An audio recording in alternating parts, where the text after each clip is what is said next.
This is a work of fiction. Names, characters, business, events, and incidents are the products of the author's imagination or are used fictitiously, and any resemblance to actual persons, living or dead, or actual events is purely coincidental.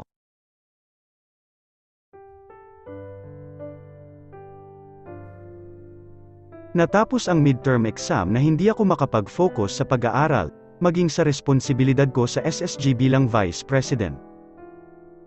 Kahit pa kasi kinakausap naman ako ni Kuya, ay nag-aalala pa rin ako dahil nga hindi pa rin niya kinakausap si Yael.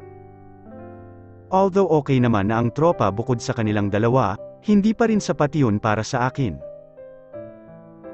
Gusto ko kasi na bumalik sila sa dati, iyon nga lang ay nawawala na ako ng pag-asa kasi mukhang desidido talaga si Kuya na hindi na ulit pansinin pa si Yael, unless tapusin nga namin ang kung anong meron kami. Sa tuwing Biyernes naman, sa tuwing may bonding kami sa bahay ni na Levi ay hindi na nagpupunta pa si Yael. Kapag magkausap kami sa text, ang sinasabi niya sa akin ay hindi naman niya gusto na baka magkagulo nga sa bahay ni na Levi dahil nakakahiya sa mga magulang nito. At dahil nga hindi pa siya pinapansin ni Kuya, ay siya na lang muna ang iiwas hanggang sa matanggap na nga ni Kuya ang lahat. Sobra naman akong naaawa sa kanya kasi pakiramdam ko ay nawalan siya ng tropa dahil sa akin. Malapit na ang final exam, kaya tiyak na magiging busy na naman tayong lahat. After ng final exam, magkakaroon ng Christmas Lights Festival ang university bago ang Christmas break, at tayo ang mag-aasikaso nun. Kaya gusto ko na i-manage natin ng maayos ang mga oras natin, wika ni Jazz nang malapit na matapos ang meeting namin isang hapon. May mga tanong pa ba? Tanong pa niya. Nang wala naman siyang narinig na sagot mula sa amin ay pinayagan na niya kaming umalis para makauwi at makapagpahinga na. Habang inaayos ko naman ang mga gamit ko ay naramdaman kong may kamay na humawak sa balikat ko. Nang mag-angat ako ng tingin ay nakita ko si Jazz na tipid pang ngumiti sa akin. Ilang araw ko nang napapansin na tahimik ka lagi, iniisip mo pa rin ba ang mga nangyari? Tanong niya, mahina naman akong napabuntong hininga dahil doon. Pasensya na, hindi ko lang kasi maiwasan. Si Yael, hindi na gaanong nakakasama sa inyo, pakiramdam ko tuloy nawalan siya ng tropa dahil sa akin, ang pagsasabi ko ng totoo. Naiintindihan ko Marky, pero sa ngayon, wala naman tayong ibang magagawa kung hindi ang maniwala at magtiwala sa pagkakaibigan ng kuya mo at ni Yael, hindi ba? Nakangiting saad naman niya, tipid na lang din akong ngumiti bago tumango. Mauuna na ako Jazz, maraming salamat, saad ko na lang tapos ay nagpas siyang umalis na. Bago pa matapos ang klase ay nag-text sa akin si Kuya na hindi daw niya ako may sasabay kasi ay may lakad sila ni Van, hindi na ako nag-reply at hinayaan ko na lang siya. Kung normal na araw lang ito, siguro ay matutuwa ako na hindi na niya kailangan pang magsikreto sa amin ng mga kaibigan niya patungkol sa kung ano ang meron sila ni Van. Pero ewan ko ba, hindi ko alam kung bakit naiinis ako sa ideya na habang siya, parang wala na sa kanya ang mga nangyari at masayang kasama si Van, kami ni Yael, heto nahihirapan at hindi masaya dahil sa respeto namin sa kanya. Naiintindihan ko naman ang punto ni Kuya, pero minsan talaga naiisip ko na parang sobrang unfair. Marky, uuwi ka na ba? Gusto mong sumabay sa amin? Nakangiting tanong ni Rose nang madaanan ko sila ni Brian sa hallway. May dadaanan pa kasi ako, mauna na kayo, sagot ko naman. Nitong mga nakaraang araw din, nawala sa isip ko ang tungkol kay Brian, iyon ay dahil masyado na nga akong nai-stress kaiisip ng mga nangyari. Pero hindi naman ibig sabihin nun ay hindi na rin ako nag-aalala sa kanya. Nang makalabas naman ako sa university ay nagpasya muna ako na tumambay sa isang coffee shop sa malapit lang. Nagtanong nga si Yael kanina kung pwede daw ba niya akong ihatid pa uwi sa kondo, pero sinabi ko na may lakad pa ako. Hindi sa umiiwas ako sa kanya, gusto ko lang talagang mapag-isa muna at makapag-isip sa kung ano ba talaga ang dapat kong gawin. Habang nakaupo naman sa sulok ng coffee shop, medyo nagulat ako nang may maglapag ng 2 kape sa mesa ko. Nang mag-angat ako ng tingin ay agad kong nakita ang magandang mukha nung babae na nagbigay din ng t-shirt kay Yael noong nasa Tagaytay kami. Hello, nakangiting bati pa niya. Saglit akong napatitig sa kanya at bahagyang umawang ang bibig ko nang may napagtanto. Siya rin yung babae na nakita kong nakatayo sa labas ng sasakyan nung madaling araw na paalis kami sa bahay ni Levi, para nga magpunta sa Tagaytay. Okay ka lang ba? Mukhang malalim ang iniisip natin mahinahon na wika niya bago umupo sa silya na nasa harap ko. Ano naman sayo kung hindi ako okay? Hindi naman tayo magkaibigan at mas lalong hindi kita kakilala, naiirita na sagot ko. Hindi ko alam kung bakit hanggang ngayon ay inis na inis pa rin ako sa kanya. Mahina naman siyang natawa dahil sa sinabi ko. Ang sungit mo naman, gusto ko lang namang makipagkaibigan. Mababa ang boses na wika niya, tapos ay ipinatong sa mesa ang hawak na maliit na kahon. Pakibigay naman ito kay Yael, dagdag pa niya kaya napasinghap ako. May gusto ka ba sa boyfriend ko? Madiin na tanong ko naman, muli siyang natawa dahil doon. Gwapo naman siya, may halong pang-aasar na wika niya kaya mas lalo akong nainis. Pero hindi kami pwede magiging incest yun, dagdag pa niya. Saglit akong natigilan at naguluhan sa sinabi niya, pero agad ding napanganga nang may mapagtanto. Teka ate ka ba niya, bakit hindi mo agad sinabi, at saka bakit hindi na lang ikaw ang magbigay sa kanya niyan, naguguluhan na saad ko. May naikwento ba siya sa'yo na may ate siya? Tanong niya, natahimik ulit ako at nag-isip bago marahang umiling. Wala, pero may nabanggit siya na may kuya siya, sagot ko, ngumiti naman siya bago tumango sa sinabi ko. Ako ang tinutukoy niya, wika niya kaya napasinghap na naman ako. Ikaw ang kuya Islam ni Yael? Hindi makapaniwalang tanong ko, muli na naman siyang natawa dahil sa naging reaksyon ko. Teka ang akala ko ba patay ka na, at saka paano nangyari na babae ang kuya niya, naguguluhan na dagdag ko pa. Ang cute mo talaga, nakangiti na wika niya. Well, mahabang kwento. Pero matagal ko nang pinagmamasdan mula sa malayo si Yael, hindi ako makalapit kasi natatakot ako sa pwede niyang sabihin sa akin, dagdag pa niya. Pasensya na po kayo Kuya Islam, I mean, kung anuman po ang pangalan niyo ngayon, nahihiya na saad ko. Isabel, sagot naman niya. Isabel na ang pangalan ko ngayon, pero pwede mo akong tawaging ate I, as in ang letrang I, para initial pa rin ang pangalang Islam at Isabel, dagdag pa niya. Paano po nangyari na buhay kayo, at saka bakit hindi man lang kayo nagpakita o nagparamdam kay Yael? Alam niyo po ba na miss na niya kayo? At alam niyo rin po ba na hanggang ngayon gumagawa siya ng mga bangkang papel na may sulat, at umaasa na mababasa niyo ang gusto niyang sabihin sa inyo, sunod-sunod at mahabang wika ko. Noong lumubog ang barko na pinagtatrabauhan ko, sa totoo lang isa ako sa mga nakaligtas, at dahil muntik na akong mawala, saka ko napagtanto na masyadong maiksi ang buhay para ipagkait natin sa sarili natin na maging masaya at magpakatotoo sa mga sarili natin, kaya umamin ako sa papa namin ni Yael tungkol sa kasarian ko. Ang kaso, hindi niya ako tinanggap. Pagkukwento niya na siyang kinagulat ko. Ang sinabi niya, either magpapakalalaki daw ako, o itatakwil niya ako at ipapalabas na patay na, kasi hindi daw niya gusto na mapahiya ang pangalan ng pamilya dahil sa akin. Imagine kung gaano kahirap sa parte ko ang magdesisyon noon Marky, dagdag pa niya. Bunga ako ng pagkakamali kaya matagal niya akong itinago sa publiko, dahil una pa lang ay kahihiyan na ako sa pamilya nila. Mula nang mawala ang mama ko, sila na ang naging pamilya ko, kaya ang hirap din sa akin na itapon sila para sa pansarili kong interes, pero sa huli ay mas pinili ko pa rin na maging masaya at mabuhay na iniisip ng lahat na wala na ako, pagkukwento pa niya. Noong una, wala naman talaga akong balak na magpakita pa kay Yael o sa mga tao na malalapit sa kanya, mahal ko ang kapatid ko, pero okay na sa akin na makita at mabantayan ko siya mula sa malayo. Kaya rin kilala ko kayong mga lagi niyang nakakasama. Kaso, mula nang mapansin ko ang namamagitan sa inyo, natakot ako para sa kanya, natakot ako sa pwedeng sabihin sa kanya ng papa namin, dagdag pa niya. Binuksan pa nga niya ang maliit na kahon na nasa harap ko, at pinakita niya sa akin ang 2 gintong kwintas na laman noon na may pendant, ang pendant ng mga iyon ay may disenyong bangkang papel. Nababasa ko ang lahat ng sulat para sa akin ni Yael Marky, kagaya ng sinabi ko ay lagi ko siyang sinusundan at tinatanaw mula sa malayo, at sa tuwing magpapalutang siya ng bangkang papel, kinukuha ko yon kapag umaalis na siya, wika pa niya. Gusto kong ibigay sa inyong dalawa ang mga ito, at alam mo ba kung bakit? Tanong pa niya, marahan naman akong umiling. Kasi para sa akin, ang bangkang papel ay sumisimbolo ng katapangan at pagiging malaya. Katapangan na kahit alam mong hindi ka magtatagal sa paglutang sa tubig, at malaki ang tsansa na lumubog ka't malunod sa agos ng buhay ay sumusubok ka pa rin, at pagiging malaya sa mga desisyon na gusto mong gawin sa buhay, wika niya.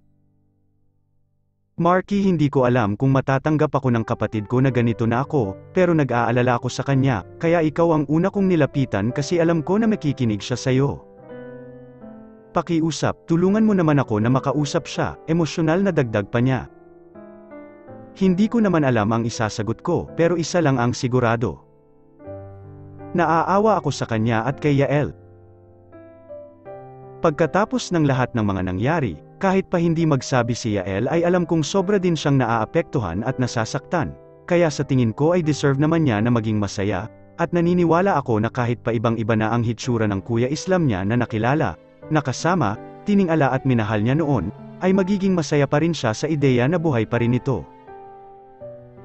May oras po ba kayo ngayon? Tanong ko pagkaraan ng ilang minuto na siyang nagpangiti sa kanya. Sunod-sunod naman na pagtango ang isinagot niya kaya agad kong inilabas ang cellphone ko para matawagan si Yael. Nakakatuwa nga kasi sa unang ring pa lang ay sumagot na siya agad. Hey, malambing na bati niya agad sa akin. Kumusta? Hindi tayo nagkita buong araw, nakauwi ka na ba? Kumain ka ng merienda kasi hindi ko gusto na nagugutom ka, at miss na kita. Dagdag pa niya na siyang nagpangiti sa akin. Pwede ba tayong magkita ngayon? Tanong ko naman. As in ngayon na ba? Oo naman, nasa university pa ako, ikaw nasaan ka? Sagot niya. Nasa coffee shop malapit sa university, kung saan ko kayo nakita ni Amira noon, wika ko. Papunta na ako dyan, see you mahal ko, malambing pa rin ang boses na saad niya. Mahal kita, dagdag pa niya. Mahal din kita, mag-iingat ka sa biyahe, mababa ang boses na sagot ko naman, medyo nahiya kasi ako sa ideya na nakaharap sa akin ang kapatid niya habang nakangiti. Pagkatapos noon ay ibinaba ko naman na ang tawag at muling hinarap si Ate Ai. Ang daming hindi magagandang bagay po ang nangyari nitong mga nakaraang araw, kaya masaya po ako na makilala kayo, alam ko rin po na magiging masaya si Yael dito. Pasensya na rin ulit kung pinagselosan ko po kayo, wika ko pa, muli siyang natawa dahil sa sinabi ko bago marahang umiling. Kasalanan ko naman, kasi hindi ako agad na nagpakilala, kaya normal na reaksyon lang ang magselos, sagot niya. Marky, maraming salamat talaga, habang buhay kong tatanawin na malaking utang na loob ito. Alam ko na mabuti kang tao, kaya panatag ang loob ko na mamahalin at aalagaan mo ang kapatid ko. Swerte si Yael na magkaroon ng isang kagaya mo sa buhay niya, dagdag pa niya, agad na namula ang magkabilang pisngi ko dahil sa narinig. Mas swerte po ako na may isang kagaya ni Yael ang nagmamahal sa akin, sagot ko naman. Pagkatapos noon ay nakita ko na ang sasakyan ni Yael na pumerade sa harap ng coffee shop kaya tumayo na ako agad. Nandito na po siya, halika na, pag-anyaya ko patapos ay sabay na kaming naglakad palabas. Yael, punta tayo sa rooftop ng LG building, nakangiting wika ko pagkalabas namin ni Ate Ai, ang tinutukoy ko ay ang building kung saan nakatayo ang condo unit namin ni Kuya. Wala kasing gaanong nagpupunta doon, at gusto ko na magkaroon ng privacy sina Yael at Ate Ai para sa pag-uusap nila. Nakita ko naman na kumunat ang noo ni Yael tapos ay napatingin pa sa kasama ko. May kasama ka pala, aniya at mataman pa na pinagmasdan ito. Si Ate Ai, siya ang nagbigay ng t-shirt sa'yo sa Tagaytay, pagpapakilala ko naman, muntik na akong matawa nang makita na nagtiim siya ng bagang na para bang tinitignan niya kung nagseselos ako o kung ano. Alis na tayo? Nakangiting dagdag ko pa. May dala akong sasakyan, susundan ko kayo, wika naman ni Ate Ai, tapos ay naglakad na siya papunta sa sasakyan niya. Tipid na lang akong ngumiti kay Yael tapos ay sumakay na rin ako sa sasakyan niya. Anong ginagawa mo, Marky? Anong nangyayari dito? Hindi ko siya kilala, maniwala ka. Sunod-sunod na wika pa niya kaya mahina na naman akong natawa. May tiwala ka naman sa akin hindi ba? Tanong ko, napabuntong hininga naman siya bago marahang tumango. Pagkatapos noon ay hindi na siya ulit nagsalita at nagmaneho na lang papunta sa kondo. Nang makarating ay sabay-sabay kaming bumaba sa sasakyan at sumakay naman sa elevator.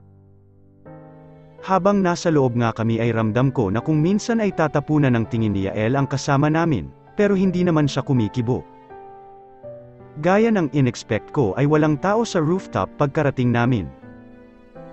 Maiiwan ko muna kayo rito para makapag-usap, kukuha lang ako ng maiinom, nakangiti at mahinahong wika ko, at akmang lalakad na ako palayo pero agad na hinigit ni Yael ang braso ko. Marky, maghapon mo akong hindi pinansin, tapos ngayon iiwan mo ako kasama ang babaeng nagbigay ng t-shirt sa akin at pinagselosan mo noon. Hindi mo naman ako nilalakad sa kanya, hindi ba? At mas lalong hindi naman tayo maghihiwalay, hindi ba?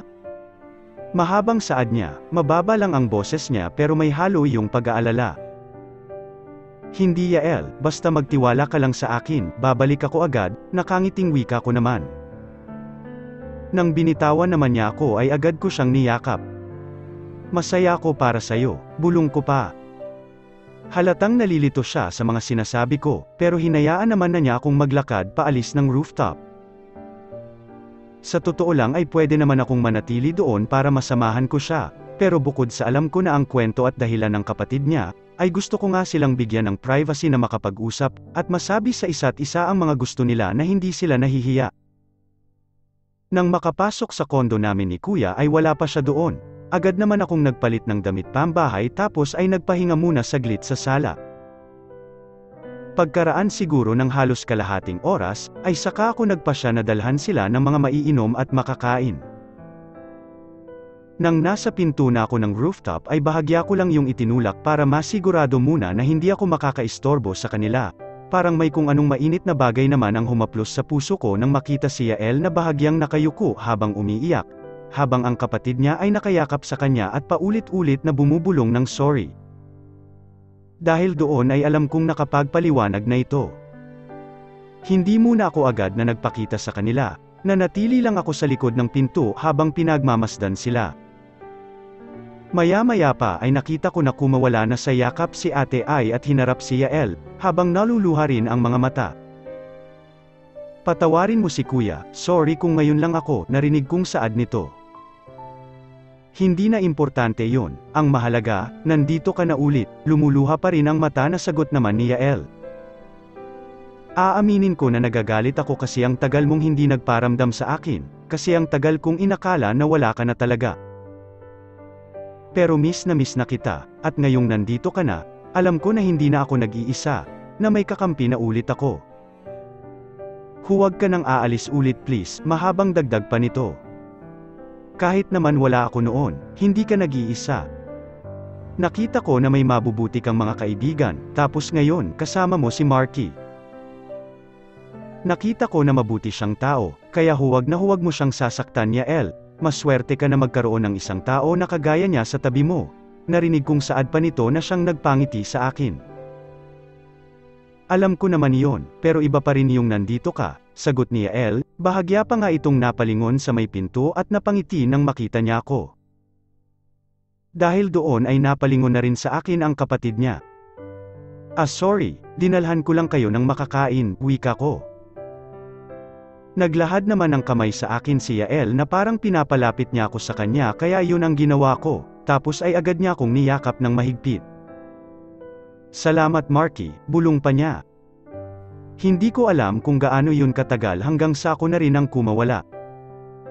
Oo nga pala, ano nang itatawag ko sa'yo, kuya pa rin ba o ate na? Tanong ni Yael kaya napahalakhak ang kapatid niya. Babaeng-babae na ako tapos tatawagin mo akong kuya? Kung saktan kaya kita dyan, pagbibiro nito na siyang nagpatawa sa aming lahat. May isa pa pala akong kailangang sabihin sa'yo, seryosong dagdag pa nito. Hindi naman sumagot si Yael na parang hinihintay ang sasabihin ng kapatid niya. Ang mama mo, alam niya ang nangyari, saad pa niya na siyang kinagulat ni Yael. Paano nangyari iyon, at saka bakit hindi niya sinabi sa akin, nalilito na sagot ni Yael. Huwag kang magalit sa mama mo Yael, ako ang nakiusap sa kanya na huwag sasabihin sa iyo ang totoo, wika naman ni Ate Ai. Noong panahon na pinapili at itinakwil ako ni Papa, ang mama mo ang tumulong sa akin. Kasi noon pa man, kahit pa hindi ako nanggaling sa kanya, parang totoong anak na rin ang turing niya sa akin. Tinulungan at sinuportahan niya ako sa lahat Yael, kaya malaki ang pasasalamat ko sa kanya, paliwanag nito bago inilabas ang kahon na kanina lang ay pinakita niya sa akin. Dahil sa mama mo, nagkaroon ako ng lakas ng loob, at hindi ako natakot na magpakatotoo sa sarili ko. At gusto ko na ganun din ang mangyari sa inyo ni Marky, na hindi kayo matakot sa sasabihin ng iba, kasi mas magiging masaya kayo kung alam nyo sa mga sarili nyo na malaya kayo, wika pa nito. Kung may aalis man sa buhay nyo dahil nagpakatotoo lang kayo sa nararamdaman at mga sarili nyo, ang ibig sabihin lang nun ay hindi sila totoong kaibigan, dagdag pa nito. Tapos ay inilabas niya ang 2 kwintas na may pendant nga na ang disenyo ay paper boats. Binigay niya kay Yael ang isa, tapos ay binigay naman niya sa akin ang isa pa. Tandaan nyo na parte ng buhay ang pag-take ng risk, kaya huwag kayong matatakot na sumubok, wika pa ulit nito. Dahil doon ay napangiti si Yael at muling niyakap ang kapatid niya. Hindi ko alam kung gaano kami katagal na nakatambay sa rooftop at masayang nagkukwentuhan, pero nakita ko na sobrang saya ni Yael at sobrang ganon sa pakiramdam. Kaya pala may disenyong Power Rangers ang t-shirt na binigay mo sa akin, natatawa na wika ni Yael tapos ay lumingon siya sa akin. Noong bata kasi ako, gaya ng sinabi ko ay paborito ko yun. Tapos lagi akong nagre-request kay Kuya Islam na bilhan ako ng mga Power Ranger na laruan o damit. Ngayon, parang malinaw na ang lahat kung bakit ganong t-shirt ang bigay niya sa akin. Nakangiti na pagkukwento niya tapos ay muling tumingin sa kapatid niya. Alam mo bang pinagselosa ni Marky ang t-shirt na yun? Natatawa na dagdag pa nito kaya agad na namula ang magkabilang pisngi ko.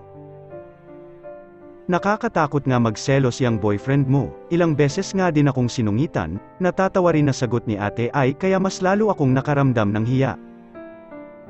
Ganun pa man ay napangiti na lang din ako sa huli. Oo nga pala, kung may balak kayo na sabihin na sa papa mo ang tungkol sa inyo, I suggest na sabihin mo muna sa mama mo. Maniwala ka, tatanggapin at susuportahan kanya gaya ng pagtanggap at suporta na binigay niya sa akin, dagdag pa nito. Maraming salamat ulit kuya, ate, wika ni Yael na mahina pang natawa.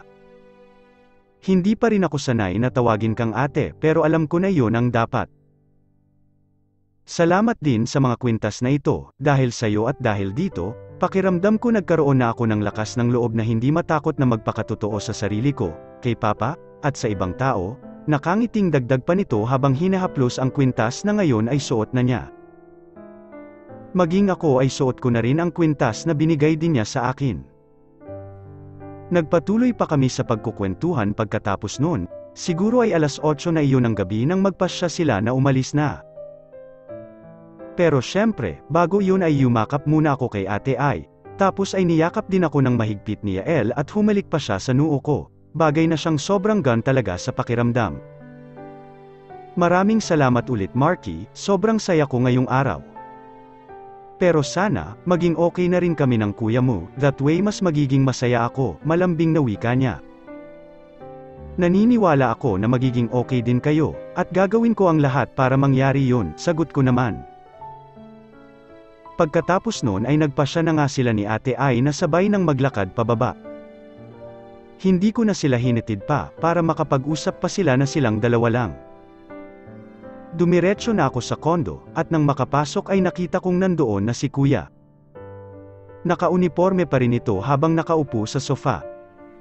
Saan ka nang galing, kasama mo na naman ba si Yael? Tanong niya kaya saglit akong natigilan. May mali ba dun kuya, kasama mo rin naman si Van hindi ba? Pagbabalik ko sa kanya nang sinabi niya. Ilang beses ko bang ipapaintindi sa'yo na iba ang meron sa amin ni Van sa meron sa inyo ni Yael ha? Kami ni Van parehong single, pero si Yael may girlfriend, giit naman niya. Hindi naman niya naging girlfriend si Amira kasi gusto niya, at ginagawa na niya ang makakaya niya para maayos ang lahat. Kuya naman, for once pwede bang magtiwala ka naman sa amin, gaano ba kahirap para sa'yo na tanggapin na masaya kami ni Yael sa kung anong meron kami? Sagot ko, agad naman siyang napailing dahil sa sinabi ko. Ano, makikipaghiwalay siya sa girlfriend niya para sa'yo? Hindi mo ba napapansin na ang daming naaapektuhan dahil sa pagiging makasarili niyo?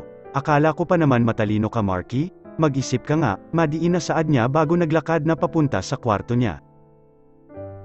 Hindi na ako nakasagot pa dahil sa narinig, sobra akong nanlumo kasi ay alam ko sa sarili ko na may punto na naman siya. Kahit pa sobra akong naiinis sa kanya, ay aminado ako na may punto ang lahat ng sinasabi niya.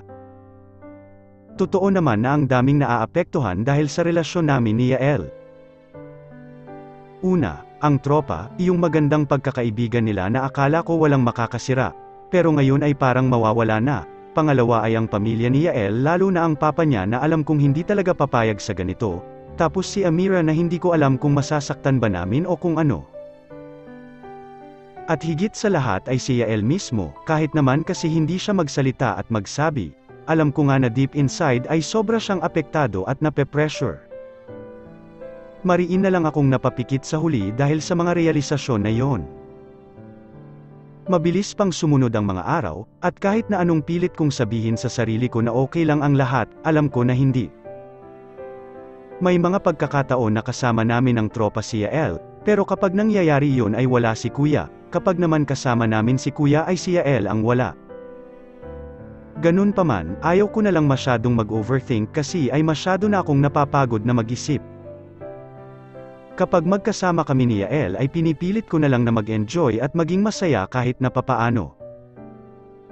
Next week na ang Christmas Lights Festival, may gagawin ka ba pagkatapos nun? Tanong sa akin ni Yael isang araw habang magkasama kaming nakaupo sa bench sa may garden.